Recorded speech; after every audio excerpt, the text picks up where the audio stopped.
Hello साथीहरु, कस्तो हुनुहुन्छ तपाईहरु? हामी चाहिँ एकदम बढिया छौं। आज चाहिँ यो सानो ब्लग मटर गोडाइ गर्दाखेरि बनाइरहेको छु। यी हाम्रो भान्जा कस्तो मेहनतले यहाँ मटर गोडाइ गर्दैछन्। आलु भटाउ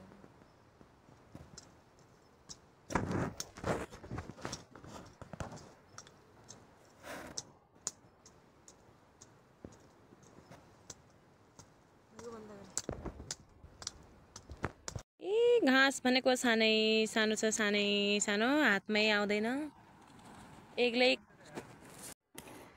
हामी चाहिँ बल्ल बल्ल आधामा पुगेछौं साथीहरु। गोड्दा गोड्दै अल्छी लाग्न लाग्यो।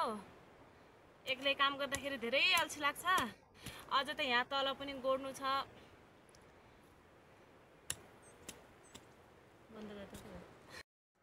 फाइनली साथीहरु, हाम्रो एउटा खेत खत्म भइसकेको छ।